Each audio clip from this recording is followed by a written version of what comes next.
A brand new Paranormal Activity movie is now out on Paramount Plus, and I bet you guys are wondering, is this movie any good or is this a big pile of trash? Because I guarantee you probably haven't even watched this movie yet because it's on Paramount Plus. Do you really want to pay for Paramount Plus to watch this movie? Then let's just find out in the review.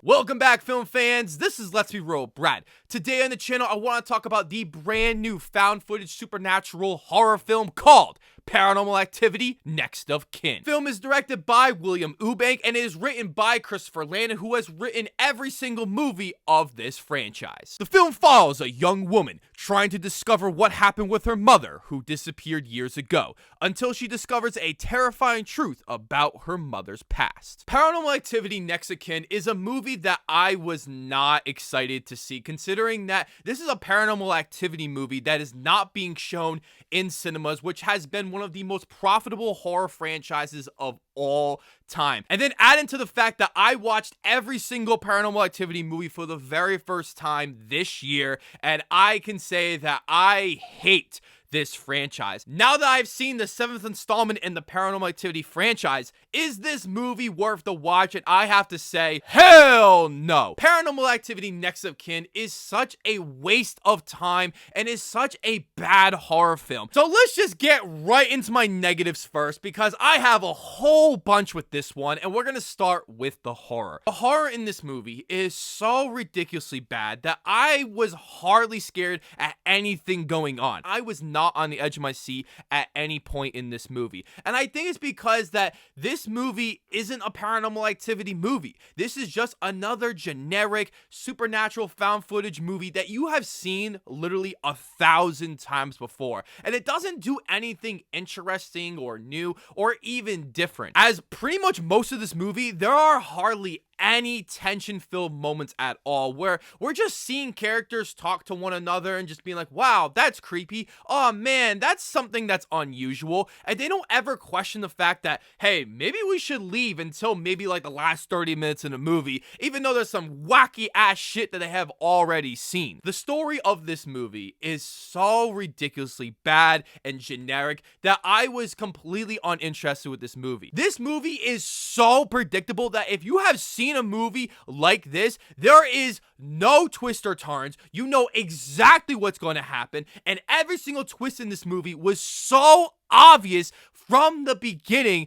I was baffled that they didn't even try with this movie. One of the most annoying aspects with this movie is that the characters seem like they're smart because they're trying to make a documentary film and they're trying to discover all these weird, creepy shit that's going on. But then when you actually think about this movie, especially toward the last act of the movie, these characters are so damn dumb. Since this movie is set in 2021, they're trying to make this movie set in the real world. So the COVID pandemic is still going on in this universe of the movie. So, okay, fair enough. But there's one scene where they're at the airport and they all have their masks on. And then they go outside and one of the other characters picks them up and it was like, oh man, I have to wear a mask because of the pandemic. Then after that scene, they don't wear masks for the rest of the movie, even though they're going to this Amish country around people and they could still spread the virus. Whatever your opinions are on the masks, the vaccines, or the social distance is super irrelevant when it comes to this movie, because why have it in the movie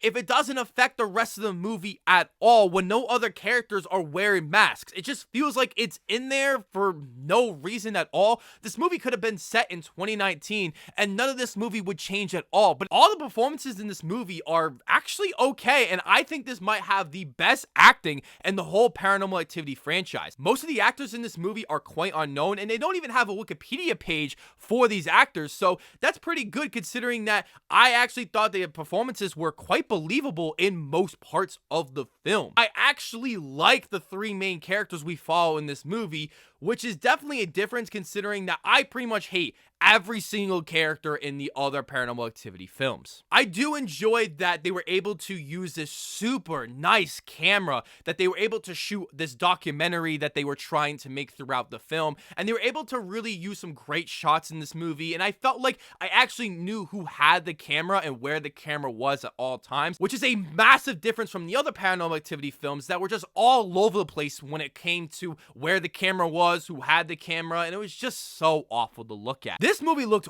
really good, especially for the camera that they were using for this movie. I was quite impressed. For a Paranormal Activity movie, this is come to expect it because the last 25 to 20 minutes of this movie is pretty solid and definitely the best part of the movie. It's quite crazy, and there are some disturbing images in this movie that I was a little bit terrified. Overall, guys, Paranormal Activity Next of Kin is a terrible horror film that is easily one of the worst films in the Paranormal Activity franchise so far. Sure, there's some creepy and disturbing images along the way with some decent and okay performances, but this movie is not worth your time, especially if you are not subscribed to Paramount Plus. I'm giving Paranormal Activity Next of Kin a 3 out of 10. Thank you guys so much for checking out this video, and I want to know down below in the comments section, what is your rankings of all the Paranormal Activity movies? And if you haven't seen them, let me know why you haven't seen them and just talk about it some more in the comments section. But before you check out this video, don't forget to hit that subscribe button, leave a like if you want to, and ring that notification bell so I can see you all in the following video.